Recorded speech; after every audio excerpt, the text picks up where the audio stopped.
Hi everybody, it's your old pal Chuck, and I am back with another review.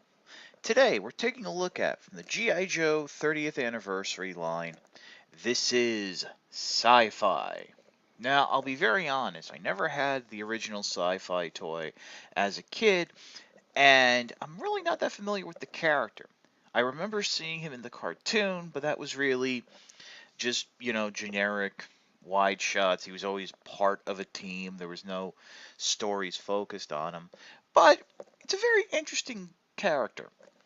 As we all know from the cartoon, Joe and Cobra used laser guns. And, that was because they couldn't show bullets on camera, people getting shot. So they used lasers. This, and it worked like regular guns. And, it's that whole sci-fi element has been done in Buck Rogers and Star Wars. Well, laser technology, the way it really is supposed to work, and the way it's explained on Sci-Fi's file card is very interesting. It's not like shoot, shoot, shoot.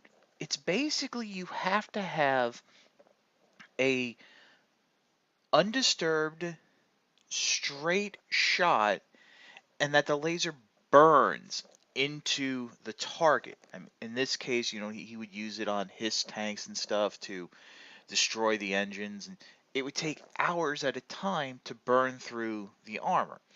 And it's like, and you had to have a steady hand. The best I can explain is if you've ever seen the James Bond movie, Die Another Day.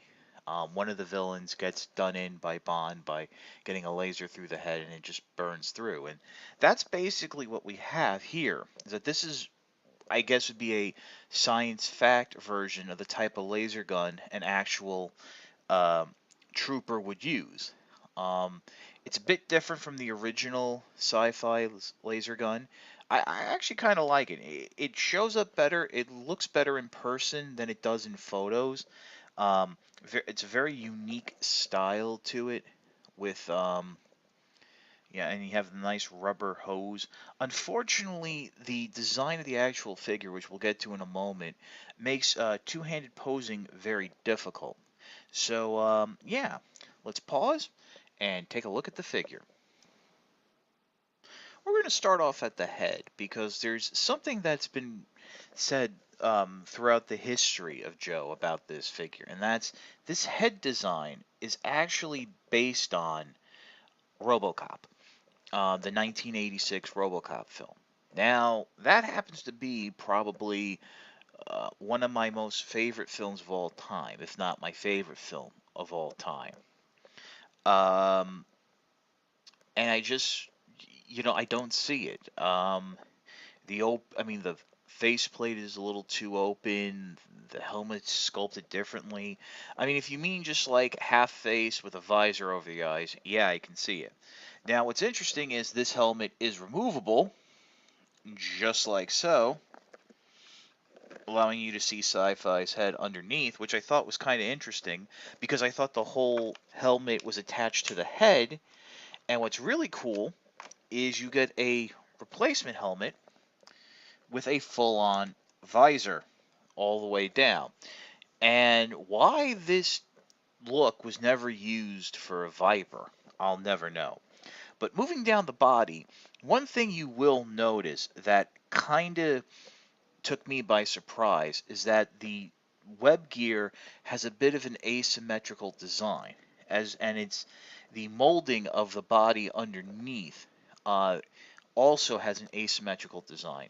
So much so that I honestly thought my figure had warped in the package, or just like something wasn't lining up properly. But this is actually how it's supposed to look.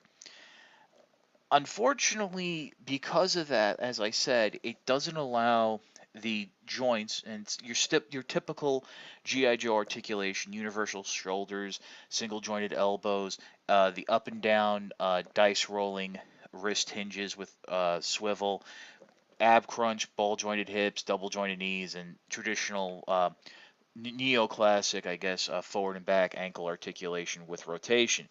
And going through all that, the design of the body armor, as well as the sculpting here, of the arms and the arm armor makes it very difficult to do two-handed posing, to the point where I'm just not comfortable trying to force it because I'm afraid of warping the plastic of the gun or pulling out a joint. I mean, it's not to say this is a bad looking figure. Sculpted folds in the jumpsuit. Moving down, you have the extra battery packs that are plugged into the legs here. Basically, the whole suit powers the figure. And coming around the back, you have that lime green Pinto type of finish. Those of you who grew up in New York City in the 1980s, you might get that. A little Mr. Leonard for you. Um, moving down, just some really nice details. But unfortunately, it doesn't make for an effective action figure. We already took a look at Sci-Fi's replacement helmet. The only other accessory is his actual laser gun. In package, it comes in three pieces: the backpack, the laser rifle, and the tube. And basically, the tube pegs into this section post right here with a red dot in the back, and then the other end pegs into this section right here. And as with most tubes and hoses with G.I. Joe, it does have a tendency to pop out. One thing that is kind of nice is you can bring it around, and as you can see right there, there is a little slot that fits a tab, and you can plug the rifle in. I'm not really sure exactly which way it's supposed to go in, but I do it this way, so it's like you can pull it over the shoulder, but it works. I mean, it's simple plastic, a nice update to the traditional design. Sci-Fi was released towards the end of the 30th anniversary line, and unfortunately, that made the figure somewhat difficult to find. So aftermarket prices are a little bit higher than normal.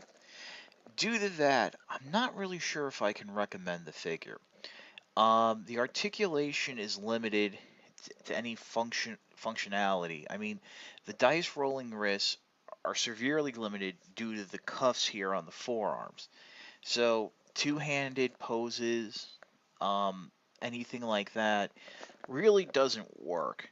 And to be honest, I think in the long run, you just are gonna end up taking off this tube because it does affect holding the rifle straight up. If you're a fan of the character or looking to complete, your 86 lineup, 87 lineup, yeah, I can say go ahead and pick it up. Um, who knows when or if we'll ever see another sci-fi figure at retail. Of course, then again, we're ending up with the third hit and run figure in 2 years. Sorry, just don't know why that came out. Um, if it sounds like I'm kind of back and forth on this figure, I am, because I like laser troopers, I like laser guns, and it really is a cool look, and at least it's a more functional than, say, the Paraviper. So, really, the decision's up to you. This is your old pal Chuck for Sci-Fi. We'll see you next time.